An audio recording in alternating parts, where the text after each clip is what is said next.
नमस्कार, आप देख रहे हैं बीजे मिरर। बीना मानवी का नॉमिनेशन कैंसिल हो गया, अंततः कैंसिल हो गया। जिस तरीके से कल नाटकीय अंदाज में उसकी अरेस्टिंग हुई थी, अरेस्टिंग के बाद कोर्ट में पेश किया गया था और वहां से जमानत मिल गई थी। लेकिन कल ही बीना मानवी ने साफ तौर पे कहा था कि मेरे नामांकन फॉर्म में बहुत सारी कमियां रह गई, जिस तरीके से मुझे जल्दबाजी में अरेस्ट किया गया, बहुत सी कमियां छूट गई है। तो कल ही आशंका जता दी थी कि उनका नॉमिनेशन कैंसिल होने वाला है और आज जब स्क्रूटनी हुई तो स्क्रूटनी में नॉमिनेशन कैंसिल हो गया। इसको लेके मीडिया में, राजनीति में बहुत सारी चर्चा चल रहा है।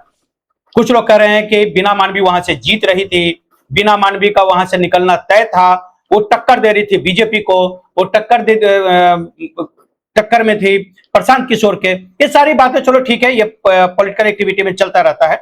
लेकिन सबसे बड़ी सोचने वाली बात है, जिस तरीके से नाटकीय अंदाज में अरेस्टिंग, आज नॉमिनेशन कैंसिल होने के बाद वो तेज प्रताप यादव के साथ समन्वय पहुंचते हैं और लगातार ये पूछने की कोशिश करते हैं कि हमारा नॉमिनेशन क्यों कैंसिल हुआ।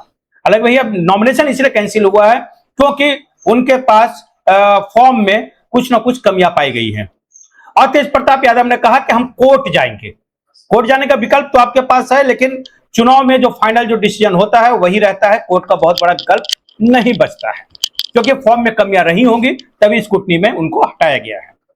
अब सबसे बड़ी बात है, बीना मानवी का जिस तरीके से आरोप लगा रही है कि हमारा जीतना तय था, बीजेपी डर गई, सत्ता पक्ष के ऊपर जिस तरीके से आरोप लगा रही थी। और कल उनकी बेटी ने भी कहा भाजपा हमसे डर गई है, ये कार्रवाई गलत है, ये नहीं होना चाहिए। बेटी का भी बयान आया था, बेटा का भी बयान, उनका बीना मानवी के बेटा का भी बयान आया था कि भाई ये गलत हो रहा है। लेकिन जिस तरीके से एक सबसे बड़ी बात है, और एक मैं आपको बता देता हूं कि बीना मानवी ने 3 अपने केस का जिक्र किया था उस केस में, उस फॉर्म में, नॉमिनेशन फॉर्म में, लेकिन एक केस का जिक्र नहीं किया था उन्होंने जिसमें कल अरेस्टिंग और बेल मिला था। उसमें उस नॉमिनेशन फॉर्म में नहीं जिक्र किया है। तो अपना आपराधिक रिकॉर्ड सारे बताने होते हैं, शायद वह भी एक वजह हो सकता है कि उनका नॉमिनेशन कैंसिल हो। नॉमिनेशन कैंसिल होने का भी जो है वो पर्याप्त अभी जानकारी जो आई है, जो सिर्फ ये पता चला है कि नॉमिनेशन कैंसिल हुआ है, कारणों की जानकारी अभी इलेक्शन कमीशन की तरफ से नहीं आया है।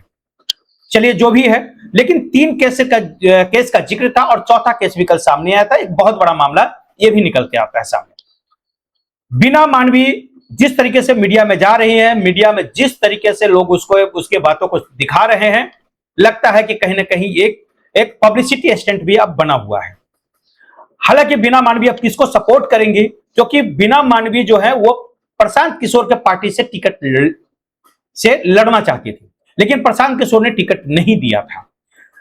एक इंटरव्यू में बीना मानवी ने कहा भी था कि प्रशांत किशोर के पास जब वो टिकट मांगने जाती है तो उनका बड़ा लंबा चौड़ा फाइल लेके बैठ जाती है, क्योंकि आपका तो इतना बड़ा लिस्ट है अपराधों का, इतनी गलतियों का आपका लिस्ट है। हालांकि बीना मानवी का विवादों से बहुत पुराना नाता है।